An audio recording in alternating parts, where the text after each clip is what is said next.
O evangelho de hoje narra o momento em que esses dois discípulos de Jesus, tanto Pedro como João, eles vão ao túmulo aonde Jesus havia sido colocado, né? Logo depois da sua morte. Então Jesus foi crucificado, ele morre na cruz, aí ele pede perdão ao Pai por causa dos nossos pecados e pede perdão ao Pai por isso, e aí ele nos dá a salvação. Em seguida, ele é levado para o túmulo e colocado lá. Mas ainda ficou faltando algumas coisas que precisavam fazer ali naquele corpo, como colocar os aromas, que era necessário fazer isso.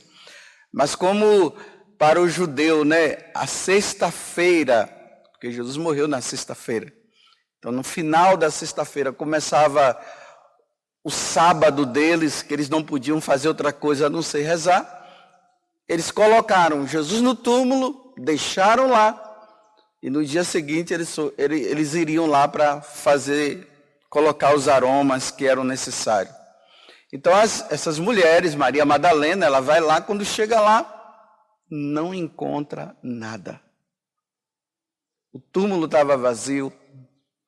O anjo tinha dito para ela e para elas, né?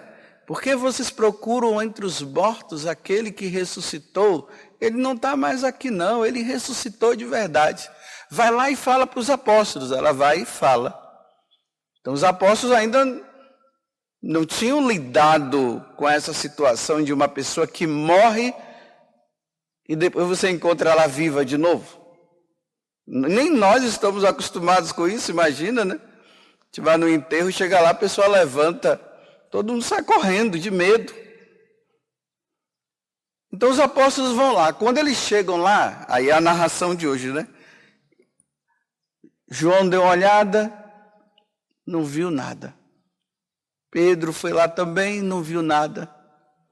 E aqui diz o final que ele acabou acreditando. Acreditando o quê? Que Jesus ressuscitou de verdade, que aquilo que Jesus havia anunciado aconteceu. E que Jesus é Deus, ele ressuscitou.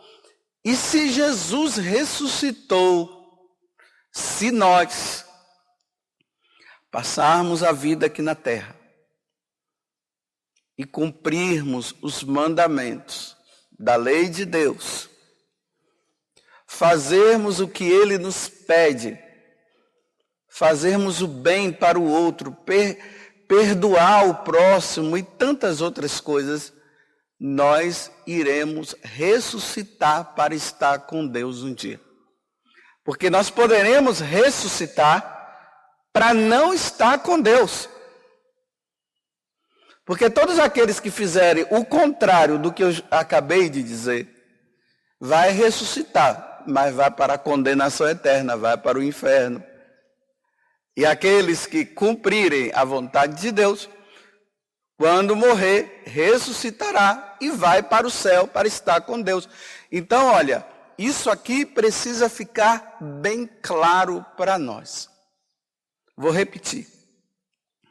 Quem passa a vida aqui na terra, vivendo uma vida santa, vivendo uma vida com Deus. Aí, olha, dá uma olhada lá nos mandamentos se você cumpre os mandamentos. Não fuja não, tem que olhar. Se você não está cumprindo os mandamentos, há uma chance para mim e para você, porque eu também posso não estar cumprindo os mandamentos. Então, o que é que eu preciso fazer? Eu preciso procurar um sacerdote e me confessar e voltar a levar uma vida santa. Se eu faço isso, se eu morrer, eu me salvarei. Se eu não faço isso, ao morrer, não me salvarei. Espero que isso tenha ficado muito claro para você. Porque o que eu estou falando aqui agora, vocês que costumam talvez aí nas missas, ou em encontros, ou pregações que vocês ouvem, vocês não costumam mais ouvir isso. Você ouve assim, que todo mundo está salvo. Que todo mundo se salvou. Mesmo aquela pessoa que levou uma vida errada e levou uma vida sem Deus, você vai sempre ouvir as pessoas dizer assim: ah, está salva, está no céu.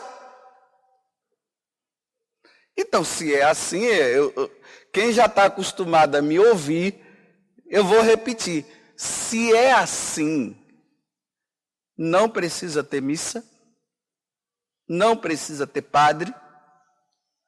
Se for assim, ninguém precisa lutar contra o pecado, porque no final de tudo, todo mundo vai se salvar. Só, meus irmãos, que não é assim. Eu tenho que dizer para vocês que tem pessoas que estão sendo condenadas ao inferno. Aquela pessoa que talvez você foi lá e participou do enterro dela, e naquele momento lá das orações que foram feitas, as pessoas chegam para os parentes e dizem assim: descansou. Esse descanso pode ser daqui, mas não descansou coisa nenhuma. Foi condenado ao inferno. Como pode ser que realmente esteja no céu. Mas eu repito, vocês não vão ouvir um sacerdote dizer diante de um enterro que aquela pessoa está condenada ao inferno. O sacerdote não vai dizer isso. Mas não é porque o sacerdote disse que significa que ela não esteja. Porque aí você vai ter que ver a vida dela, né? Que vida que essa pessoa levou. Vou dar um exemplo. Geralmente, os médicos, eles cuidam do corpo. Nós, sacerdotes, cuidamos da alma da pessoa. Tanto que quando uma pessoa morre, quem vai direto logo ao encontro de Deus e para o julgamento é a alma, não é o corpo. Por isso que a gente coloca o corpo lá. O corpo vai ressuscitar um dia. Só que quando ele ressuscitar um dia, ele vai se juntar com a alma, que pode estar condenada ou não, e ali pronto. Quem está condenado vai para o inferno mesmo, já está lá, e quem vai para o céu está no céu. Tá bom. Então o médico, geralmente, tem médicos que lutam por aquele doente, né? Aí vai lá e dá remédio, faz cirurgia, a pessoa está lá no hospital, está lá daquele jeito. Aí chega um momento que a pessoa morre. Aí não tem aquela notícia difícil que o médico tem que dar para os parentes. Tanto que chama o parente, né? Assim? Quem já viveu a situação sabe, né? Aquele homem está ali balançando a cabeça, provavelmente ele deve ter vivido isso. Aí o médico já leva uma assistente social ou um psicólogo, porque não sabe a reação da pessoa diante daquela notícia drástica que ele vai ter que dar. E a notícia é essa: olha, fizemos de tudo, mas morreu. Não é difícil isso? Difícil, mas é a verdade. Só que nós, sacerdotes, nós lidamos agora com pós-morte. Para nós, sacerdotes, é assim. Morreu, né? O médico disse, morreu. Pronto. Mas para nós podemos dizer assim, olha, pela vida que essa pessoa levou, fique calmo, fique em paz. Ela ressuscitou, ela está com Deus agora. Olha, pela vida que ela levou. Não viveu uma vida errada. Ou pode ser que o sacerdote, vendo aquele tipo de vida, ele diz assim, Tá difícil. Mas ele não vai falar para vocês. Não vai falar, porque senão vocês vão ficar doidos. Imagina o padre chegar e dizer assim, olha, não tem jeito não, viu? Aí faz aquelas celebrações, tem aqueles que ainda exigem uma missa de corpo presente, o padre faz as exéquias, faz tudo, está tudo politicamente correto, está tudo certinho. Só não se salvou. E agora vem o exemplo.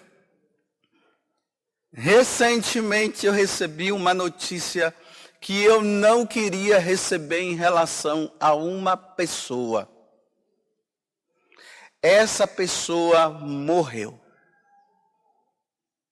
E aí, eu conhecia a vida dessa pessoa. Eu conversei com essa pessoa algumas vezes, porque essa pessoa, ela não era casada na igreja, vivia com um homem. Olha, quem não é casado na igreja e vive junto, o primeiro que morrer vai para o inferno. Vocês não estão acostumados a ouvir isso, mas isso é verdade. Porque para um homem viver junto com uma mulher, tem que estar casado na igreja. Não é no civil. Pode até casar no civil. O civil é uma exigência, né? Que nós, católicos, como nós devemos dar o bom exemplo, então se casa no civil, porque as leis civis exigem que a pessoa case. Mas não é necessário casar no civil, embora, eu estou dizendo, nós precisamos cumprir aquilo que civilmente precisa se fazer. Então, não era casada na igreja. Segundo, essa pessoa roubava. Tem essas pessoas que vai na casa dos outros assim, aí vê um negocinho, pega e leva.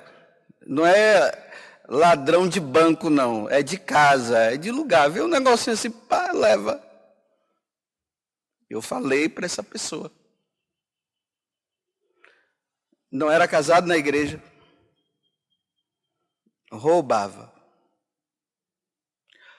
Eu disse para essa pessoa uma vez, olha, você está numa condição que você não pode receber a Eucaristia. Enquanto você não resolver sua vida, você não pode comungar. E quantas vezes, depois de eu ter falado, eu vi essa pessoa entrando na fila e comungando. Algumas vezes comungou comigo e outras vezes comungou com outras pessoas, mas eu sempre via, e eu falei. Com isso eu não estou dizendo que também outras pessoas não tenham falado, mas eu estou dizendo que eu falei. Aí você pode dizer assim, mas padre, então se ela não podia comungar, por que o senhor dava? Quando uma pessoa ela entra na fila da comunhão, mesmo que o padre saiba que ela não tem condição de receber a Eucaristia, o padre tem que dar. Ele não pode dizer assim, olha, sai, eu não vou te dar a Eucaristia, não. Ele não pode, ele tem que dar. Porque a pessoa, ele já avisou, isso é um problema de consciência dela. Ela não pode receber a Eucaristia, mas se ela entrar, e assim eu fiz algumas vezes, eu dei. E eu disse para ela que ela não podia comungar, eu falei para essa pessoa. E isso se chama comunhão sacrílega, porque a pessoa está em pecado mortal e ela comunga. A pessoa que está em pecado mortal, ela não pode comungar.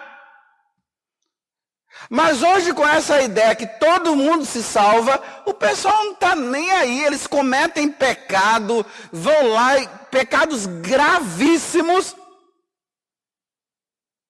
e entram na fila comum e estão comungando.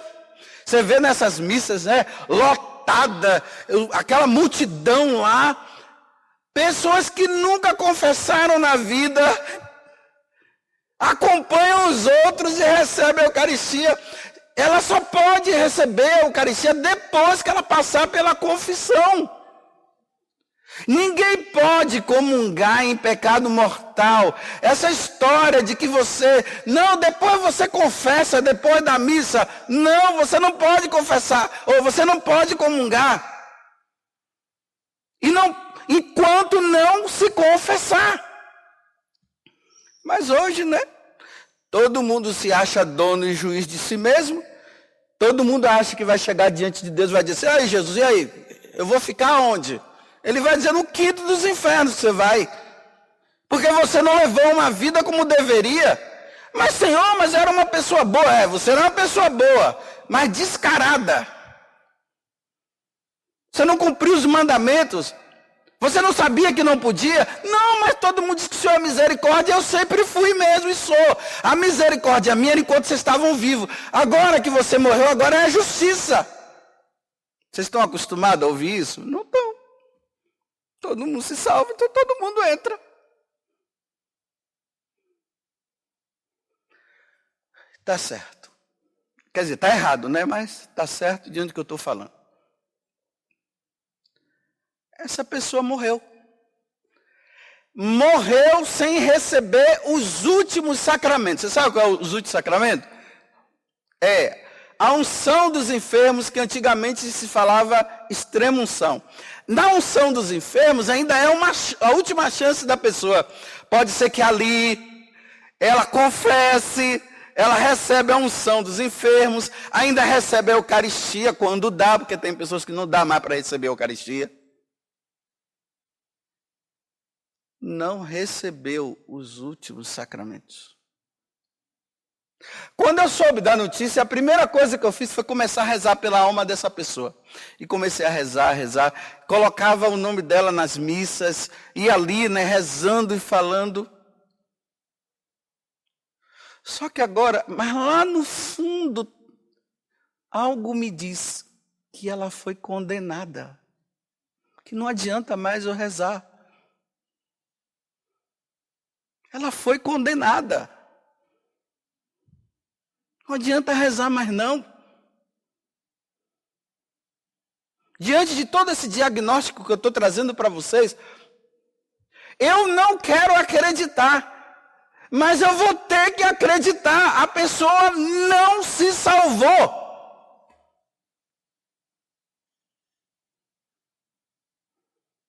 Eu sei que vocês não estão acostumados a ouvir isso.